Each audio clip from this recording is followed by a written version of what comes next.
मुझे जो ये फॉर्म 47 और फॉर्म 45 की बातें करते हैं, 2018 में वहाँ से फॉर्म 47 वाला जीत के आया था और मैं जीता हुआ था, मुझे हराया गया था। अपोजिशन के जो दोस्त हैं, रोना धोना ये है कि इमरान खान को बाहर निकालो। इमरान खान जो है वो सारी मसलों का हल इमरान खान है। इमरान खान आएगा, मुल्क संवर जाएगा। 4 साल तुमको मौका मिला, उसमें मुल्क नहीं संवरा। लेकिन इमरान खान लीडर भी है, इमरान खान जज भी है, जर्नल भी है, इमरान खान डॉक्टर भी है, इंजीनियर भी है। इमरान खान जो मर्जी कह लो, सब कुछ इमरान खान है। बहुत खुशी हो रही है आज जब मैं बात कर रहा हूँ, क्योंकि मेरे पास मेरे साथ बीबी आसफा बैठी हुई हैं, बेनज़ीर भुट्टो साहबा की अक्स बैठी हुई हैं। कल जब वो बात कर रही थी तो बिल्कुल मोहतरमा बेनज़ीर भुट्टो साहबा याद आ रही थी। फ़ख्र है इस बात का मुझे कि मैं उनके होते हुए स्पीच कर रहा हूँ। सर, इसके अलावा मैं पहली बार इलेक्शन के बाद फॉर्मल स्पीच कर रहा हूँ। पॉइंट ऑफ ऑर्डर्स तो बहुत की है, लेकिन स्पीच कर रहा हूँ।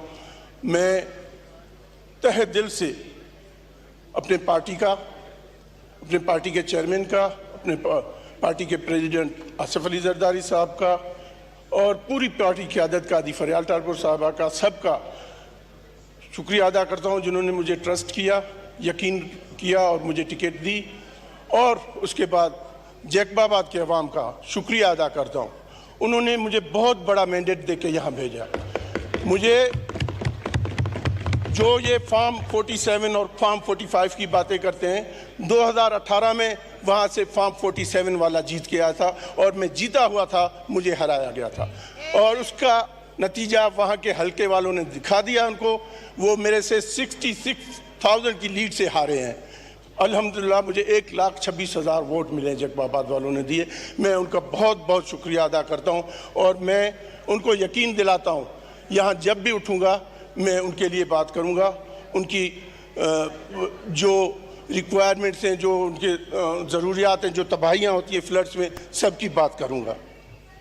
सर, बजट से आने से पहले बहुत दुख हुआ इस दफ़ा असेंबली में आके। मुझे जो हालत मैंने देखी है सर, इस असेंबली के खातिर, इस जमहूरियत के खातिर मोहतरमा बेनज़ीर भुट्टो ने अपनी जान दे दी। वो कहती थी democracy is best revenge. Democracy कहाँ से आती है? डेमोक्रेसी इस हाउस से आती है। जब इस हाउस में हम लोग आते हैं और इस हाउस से जब प्राइम मिनिस्टर को इलेक्ट करवाते हैं, वहाँ से जमहूरियत आती है। क्या वो कुर्बानी उन्होंने इसलिए दी कि इस हाउस में यहाँ लोग बैठे गालियाँ निकालें? इस हाउस में लोग बैठे, इस हाउस का तकद्दुस जिसको कहते हैं मुक़द्दस हाउस है, क्या मुक़द्दस हाउस में गालियाँ दी जाती हैं? ये पिछले कुछ दिनों से जो हालत है, वहाँ के जो बच्चे हैं उनके वो आते हैं कि ये क्या हो रहा है आपके असेंबली में, हमें क्या सिखाया जा रहा है इस असेंबली में? क्या यही होता है? सर, बिल्कुल सीरियस नहीं लिया जाता, यहाँ हाउस को सीरियस नहीं लिया जाता। और मेरे ये अपोजिशन के जो दोस्त हैं, उनका एक ही रोना धोना है। कहते हैं कि बस रोना धोना ये है कि इमरान खान को बाहर निकालो। इमरान खान जो है वो सारी मसलों का हल इमरान खान है। इमरान खान आएगा, मुल्क संवर जाएगा। 4 साल तुमको मौका मिला, उसमें मुल्क नहीं Sanwara.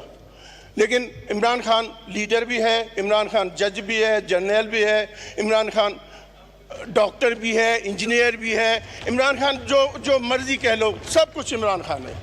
He has all the qualities. वो एक कैप्टन भी था, एक क्रिकेटर भी था। क्रिकेटर से सर देखिए, मैं आपको मैं उनके साथ मेंबर रहा हूँ। 2002 की असेंबली में मैं उनके साथ मेंबर रहा हूँ।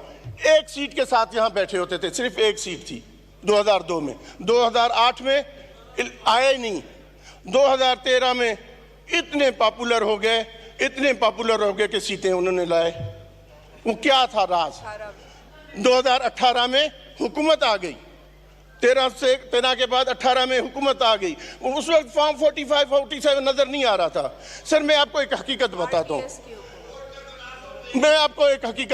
हूँ, इसमें कोई झूठ नहीं है।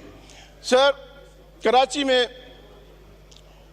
एक टेंट वाला था सर, ये लोग उनसे फंक्शंस करवाते थे, उनसे प्रोग्राम्स करवाते थे।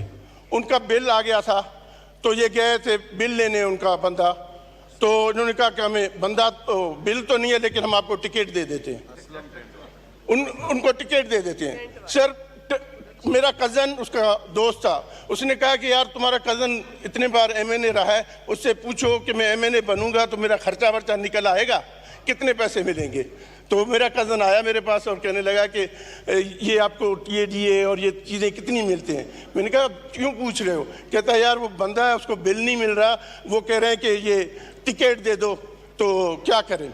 मैंने कहा कितना है कर्जा है? कहते हैं 50 लाख। मैंने कहा 5 साल में इतना तो निकल आएगा, उसका कोई मसला नहीं है बेशक। चलो वो गया टिकट लेने, वो बड़ा सियाना था, उसने कहा एमएनए का भी टिकट दे दो, एमपीए का भी टिकट दे दो, दोनों टिकटें मुझे दे दो। सर दोनों टिकटें मिली, वो जीत गए, दोनों बंदे जीत गए।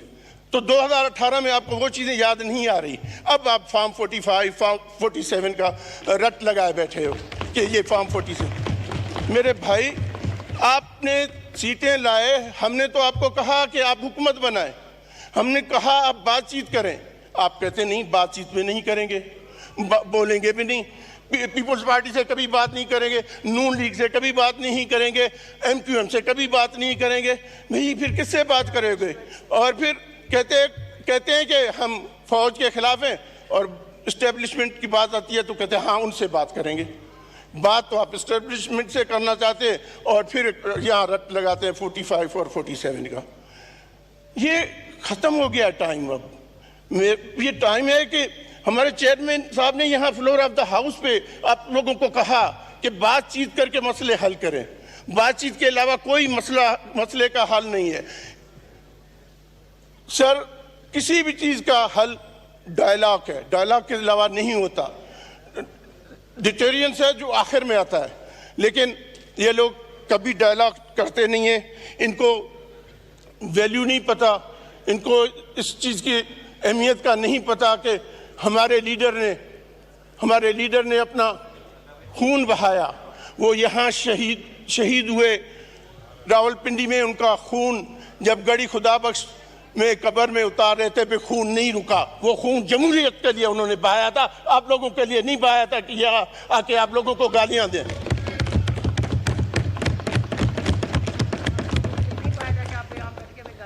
मेरे भाई, मेरे दोस्तों, मैं यही कहना चाहता हूँ, मुझे ये चौथी बार मैं इस असेंबली का मेंबर बन रहा हूँ, मैंने ये माहौल कभी नहीं देखा था, इसलिए दुख होता है, तकलीफ होती है।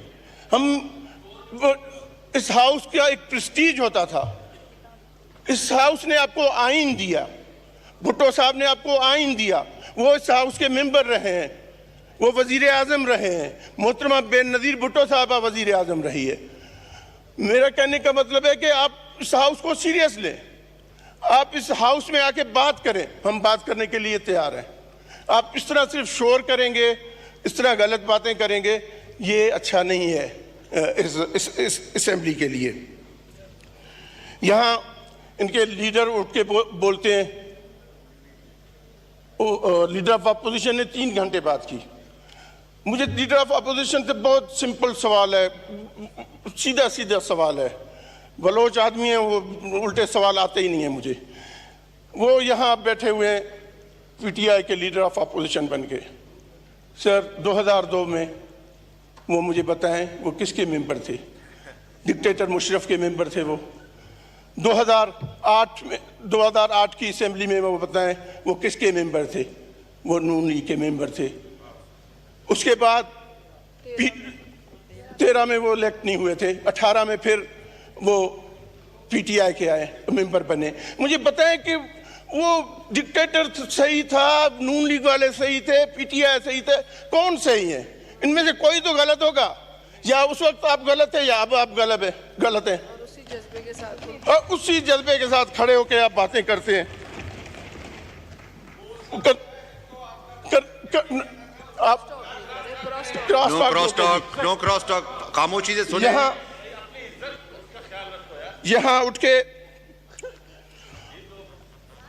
कैसर साहब जो एक्स स्पीकर थे, बहुत इज्जत करता हूँ, सीनियर आदमी है, बहुत इज्जत है, लेकिन यहाँ उठ के कहने की बात है कि हमने चूड़ियां नहीं पहनी है। वे चूड़ियां कौन पहनता है? चूड़ियां हमारी माएँ, हमारी बहनें पहनती हैं।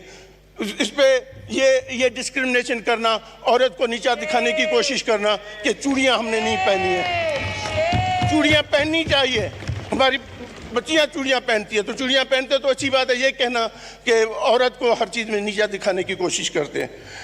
सर, एक और मेंबर ने जिस तरीके से यहाँ बात की वो तो मैं रिपीट भी नहीं कर सकता, जिसको आप लोगों ने सस्पेंड किया।